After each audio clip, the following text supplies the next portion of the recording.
Hey, hey, hey, my beautiful people. Welcome, welcome to my Harvest Readers, my book readers channel or video. I am getting ready to just do a library haul because I just thought that's exciting news. Don't you think? Yeah. What is the best way that you can save money while you read? Go to the library.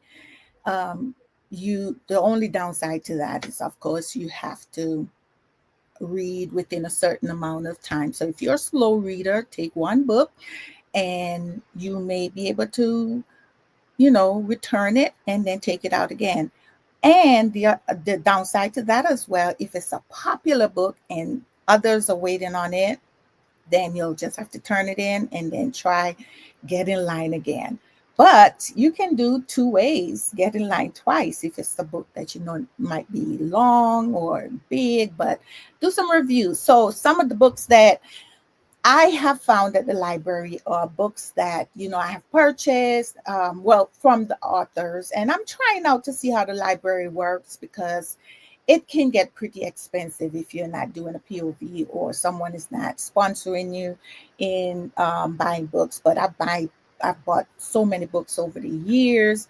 It's just been unbelievable. So I'm trying to minimize spending and, work on cutting down costs because the longer you live is the more you accumulate. So our world is going digital and our world is going to the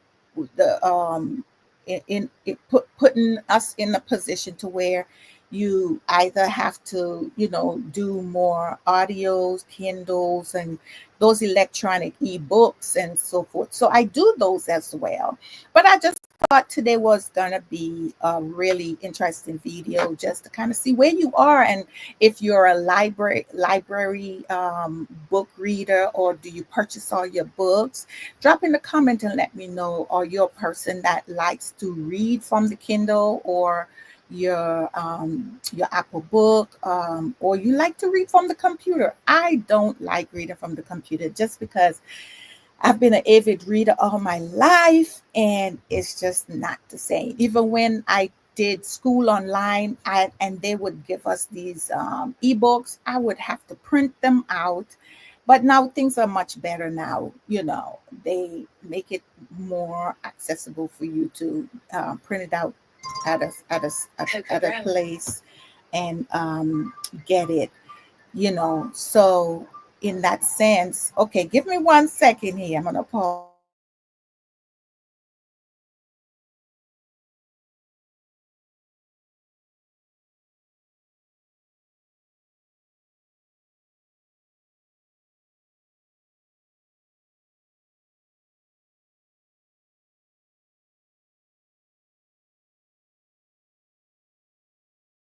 exactly so I was being summoned. But yes, so I just wanted to, just kind of let you know, oops, my earring fell out. Let you know where I am and how I feel about, the library and just to get your ideas on what you think.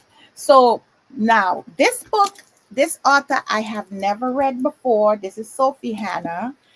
So I won't recommend this book to you all because this is really the books I want to recommend right now is more of the I'm not sure if this is totally Christian based, so I haven't read it. I just know the librarian told me it was a good book because the books I like Christian suspense, mysteries, drama, Christian elements, historical.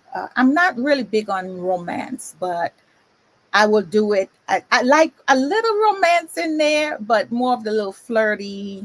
And at the end of the day, they're working together to get the job done, that kind of stuff. But I used to be a big romance reader when I was much younger. Don't ask me why, because that was more of the Harlequin romance book that was more accessible, and you could order those and get four, five, six, But I'm way past that now. I'm married, so I still have romance in my head, but I don't want to read it and read all that stuff, but there are some romance in some of these books which I like. Now, this young lady, Tessa Afshar, she is a popular author, and I haven't read this book, Pearl in the Sand, but I have read the Nile. What is that called? The Nile River. I think it's called the Nile River or something like that. And it was so good. Okay. So I just started looking for all her books that I'm gonna, read. I've been watching some videos about her a long time, but I just, I was in a different season of reading, so I hadn't really picked her up. I mean, when I picked her up, I've been like engulfed. So this is a really good, because this book is about Rahab. It says Rahab paid it when the age of 15 she was sold into prostitution by one man who loved and trusted her father. With her keen mind and careful planning, she turned heartache into success, achieving independence while still young, and she vowed never again to trust a man, any man.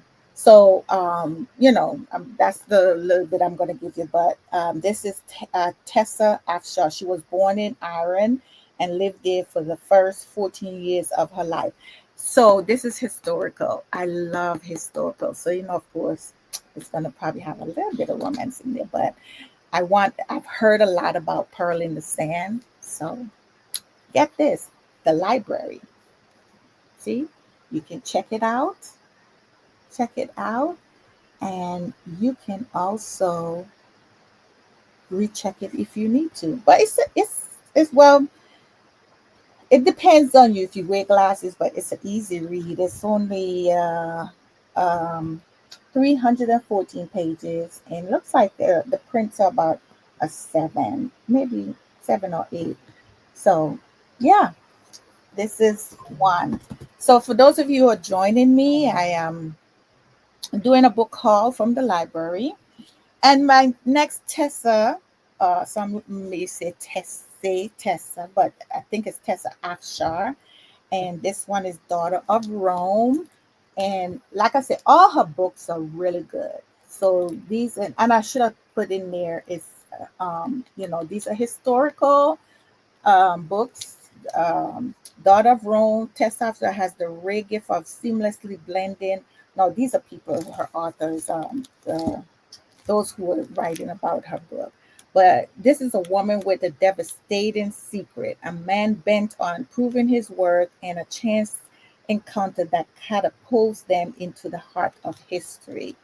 When the daughter of a prominent Roman general meets a disinherited Jewish immigrant, neither one can dream of God's plan to transform them into the most influential couple of the early church, nor can they anticipate the mountains that will threaten to bury them. When I tell you her writing, I felt like I was there, right there. And it's not boring or dreaded.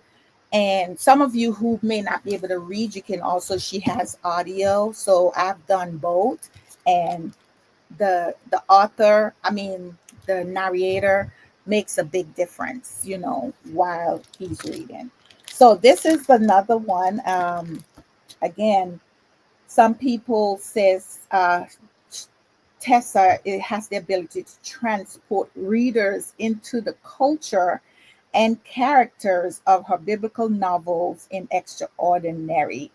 And this is true. I'm telling you, it's true because I felt it. So I did. I just finished. I think I found one of hers. No, she's not here. But I just finished. I couldn't find her in the library for some reason, but she's a popular read as well. Connelly Corset, and her book, I mean, just the four winds, the winds of the storm, the winds. I mean, her books are good. So my next book is, let me go to True Colors. This is Kristen Hanna, and she's also a really good author. And Kristen Hanna delivers a captivating saga about the powerful bond between sisters, the tension that can break a family, and the healing effect of love. Brims with surprises, genuine insight, and good old fashioned storytelling. Is juicy, curled up, and savor it kind of book. So that's what this is. This is one of the person that talked about it. So it's called True Colors by Kristen Hanna. So I want to encourage you to heighten your horizon. You know, if you've never read these books, I know some of you have. I've been into a season where I did Black authors because I was not really brought up on just Black authors. I read a lot of, a variety of authors, but I got to learn some really good authors in the Black community, and that was good. So, but for me, I don't stick to just one culture. So I like to read a good book. That's what I like, and I try any type of book. So this True Colors, okay, Kristen Hanna. I've had great information or recommendation on Kristen Hanna. I don't remember reading about her, reading any of her books, but I have read um, some of her reviews in the past, and she was one of my on my TBR. So guess what? I will be reading and letting you guys know what I think. So for this month, actually for the month of May, because I just finished I did a whole bunch of reading in starting January, February, March, April. So now we're in April. I must have done read about 10 books in April, and that's a lot compared to all of the things I have to do. But it was in combination. Like if I'm driving, I was doing audio. At night, when I'm getting myself ready in the bathroom, I'm doing audio. When I'm cooking, doing laundry, I'm doing audio. And then when I sit down or rest and have some time, I read because I like to read physically to help keep my eyes, you know, um, exercise, because reading helps keep your eyes exercised. And when you stop reading for a long time, your speed slows down. So, and another thing that I've learned too, I like if it's a narrator that I like, and the book is sometimes the book is boring, I do it audio with the reading to see how I can pick up speed. So I've done that as well. If you just a little tip if you want to know. Okay, so these are Christian books that I just mentioned. So there's three of them.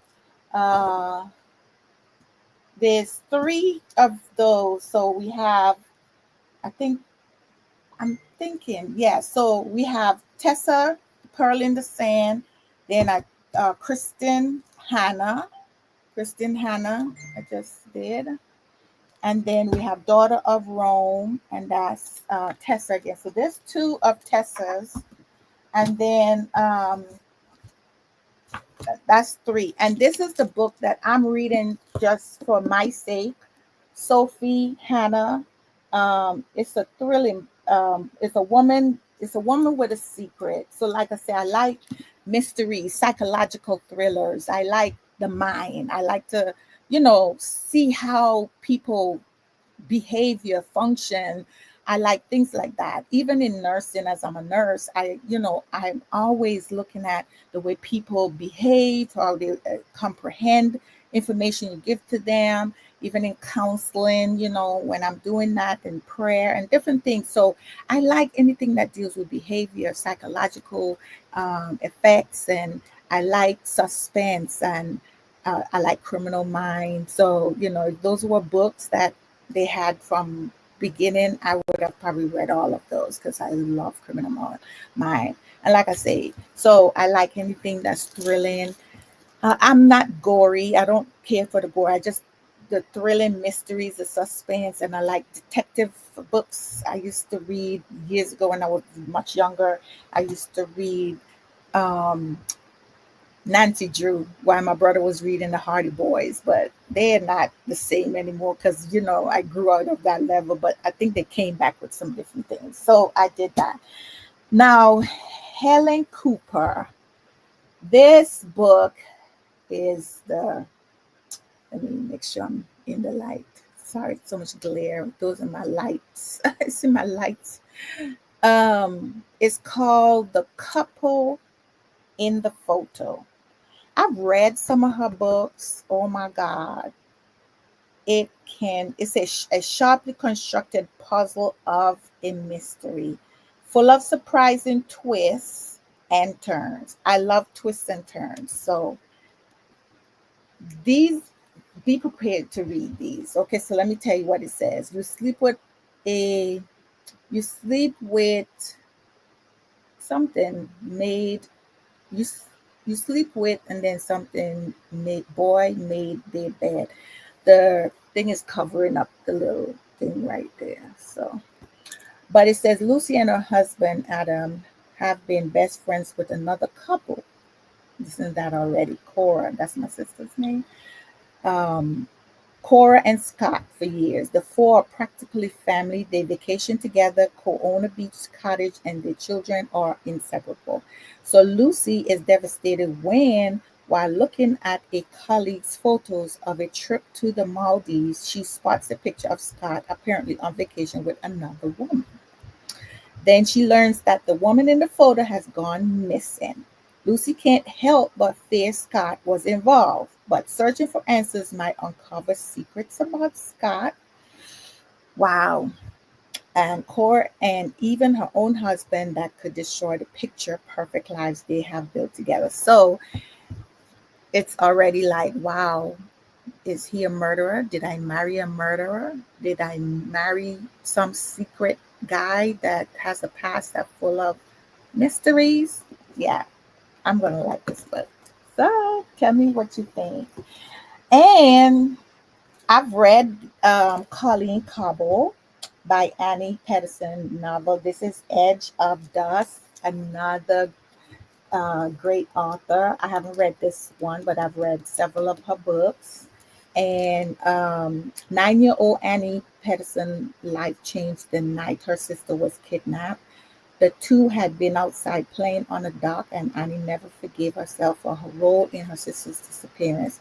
24 years later, and now a law enforcement ranger, Annie is still searching for answers as she grieves a new loss, the death of her husband and parents in a boating accident. Matter of fact, I read this book before. Great. So, you know what's going to happen. She's going down there basically to investigate and dig up some old stuff. And then the two reasons to run. So this is I know why I had two of Colin Color, because I did read it. I wanted to recommend this to you all. It's in the library. I'm in Georgia, so you have to check your local library. And Colleen Cobbler, there's two reasons to run. And this one is also suspense that keeps you wanting to know more, and characters that pull at your heart. And this is a life-changing hero crisis, and killer targets her son, and she has to find ways to run, and it unfolds some more. So those are my books. So I have one, two. Let me see if I can lift them all up so you can see it. See, I have books all around me, books everywhere. I love to read, and I try to keep books for references. So that's why I'm starting to go to the library, because I'm collecting too many books and have no space for them. So these are my books that I got from the library. So you guys, let me know if you are a library uh, reader. If you get your books from the library, where do you buy your books? I also utilize my iPad, where I have Audible for when I do Audible, and also have Scribe, which is now Ever And another reason too, what set me off to go to the library, is because you're paying the subscription, and everybody's changing the way they're providing you the information you need, and things are just constantly changing. Prices are going up, or they're adding these tiers and tiers to what I used to get, that I paid 8 something a month for Scribe. Now they've gone up to 11 something, but then the books I used to get, whereas I could read on my tablet if I'm traveling or I'm out, now they wanted you to go up on a tier, and when you go up on a tier is higher monthly pay. I'm not doing that, because I just thing. And if it gets bad, I'm going to cut them off because I really had enjoyed them. I had them for several years, and now they get acting, you know, just crazy with the changes. And if it's not going to benefit me, then what's the purpose of me having it? The only difference is I can't get the book right at hand. If I need it, I have to check it out at the library, and it doesn't always have it, or you have to request it, and then that's too much. I want to have it. So it also, I'm watching to see how easy this is going to be for me, because this is a trial going back to the library. And if the books I'm reading is not going to be in the library, or I have to always order it and I have to wait, or it's on hold, or someone is reading and all of that, then guess what? I'll probably go right back to my Kindle. I do have some unlimited Kindle, books that lines up with what I read, and some I would just have to pay for. Um, Maybe not at a, if it's a high cost, I'll just order the book. Whatever it is, let me know in the comment, what are your thoughts on these books, okay? And I just want to tell you, thank you so much for watching my video. Please share and like, not just only like, leave me a comment. And again, if you would like to join us, we're on Facebook on the Happy Harvest Book Club, but we do have a messenger chat for Harvest book readers. I would like for you to join us so we can talk about the books and we can chat and see what area. We do have book discussions, and I'm gonna start launching it where we can have monthly meetups and in person, and continue on Zoom meetups. So it'll be like maybe twice a month, one in person, one on Zoom. So let me know, what are your thoughts. Again, thank you so much for joining me, and I'll be back soon with another video for maybe our review, because I've had so many books I've read. I've been waiting on review. I've written them and sent them in, but I haven't done a video for the reviews. Okay, so God bless. Thank you for watching. Have a great day.